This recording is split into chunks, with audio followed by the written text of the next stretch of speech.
Hello friends, welcome back. So आज exam था SBI clerk mains का। इसी के बारे में हम डिस्कस करेंगे, कैसा क्या एग्ज़ाम रहा, क्या लेवल था, कितने क्या मेरे अटैम्प्ट रहे। देखो, अभी क्वांट का है। सबसे पहले क्वांट में जो था डीआई आई थी, कुछ एक कैसलेट डीआई भी थी, एंड जो एक लाइन ग्राफ वाली थी जिसमें कि दिया हुआ था बॉयज़ एंड गर्ल्स का था, आई थिंक 2023-24 का उनका इकट्ठा दिया हुआ था। तो एक वो थी डीआई, और कुछ सिंप्लीफिकेशन के नंबर थे, साथ में नंबर सीरीज़ थी, और क्वाड्रेटिक इक्वेशन के कुछ क्वेश्चन थे, फिर Q1 Q2 के भी क्वेश्चन थे, डाटा सफिशिएंसी और ऐसे कुछ अर्थमेटिक। लेकिन अर्थमेटिक जो था वो प्री लेवल का था, ठीक है। मेंस लेवल का उसमें नहीं आया था, बिल्कुल लो प्री लेवल का था। ओवरऑल जो था क्वांट का सेक्शन वो पूरा प्री लेवल ही था, ठीक है। नहीं, पूरा तो मैं नहीं बोल रहा हूँ, लेकिन देखो, कुछ कैसलेट डी आई थी वो अच्छी लेवल की थी, एंड एक और डी आई थी जिसमें लाइनन और डायनेम का कुछ था। जिसने किया होगा उसको पता होगा, थोड़ी सी वो कैलकुलेटिव थी, वो मैंने स्किप की थी। क्वांट में देखो, मेरे टोटल अटैम्प्ट जो हैं वो है 28 या 27 है। देखो, रीजनिंग और क्वांट का मेरा ऐसे ही 28 28 है दोनों में, ठीक है। तो अब बात करते हैं रीजनिंग के बारे में। रीजनिंग में एक ट्रायंगुलर सीटिंग की थी, और रीजनिंग की बात करूँ, देखो लेवल रीजनिंग का भी पूरा ही लो था बिल्कुल, ठीक है, ज़्यादा हाई नहीं था, लेकिन फिर भी मेरे अटैम्प्ट कम रहे। एक बॉक्स पज़ल थी, ठीक है, 8 बॉक्स थे, और ये डबल वेरिएबल में ही थी सारी पज़ल, ठीक है, ये ध्यान रखना। डेजिग्नेशन वाली थी, वो भी डबल वेरिएबल थी, ठीक है। और कौन सी थी, एक डेजिग्नेशन वाली थी, ये हो गई, और एक अनसर्टेन वाली थी, वो मैंने स्टार्टिंग में स्किप कर दी थी। फिर इनइक्वालिटी क्वेश्चन थे, वो भी मैंने स्किप किए थे, क्योंकि मेरी एक पज़ल बची हुई थी, फिर मैंने 3 मिनट बची हुई थी लास्ट में, तो उसको निपटा दिया था जल्दी से।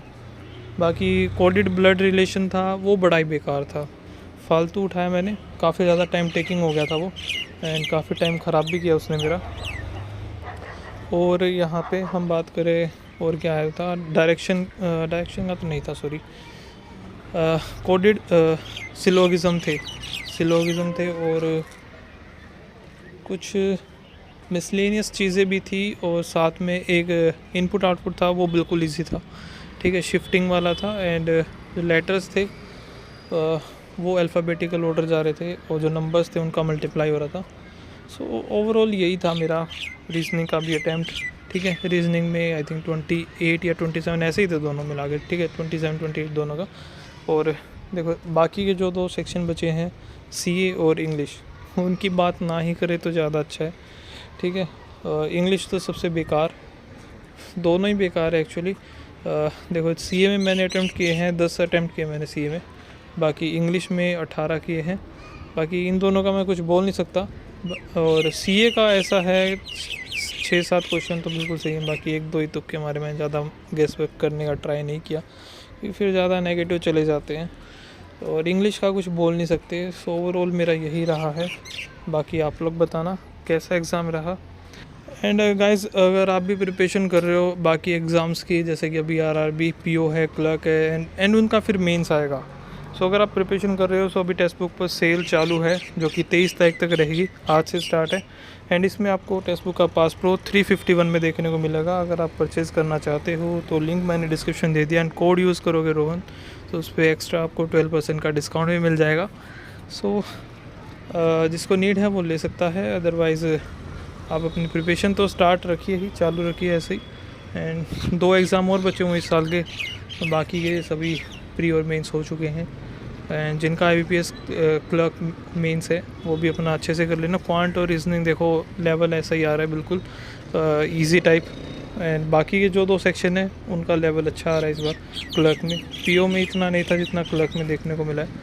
बाकी आप लोग बताना एसबीआई क्लर्क में सेक्शन वाइज आपका क्या अटैम्प्ट रहा, एंड कितना क्या गेस वर्क किया आपने दोनों ही सेक्शन में,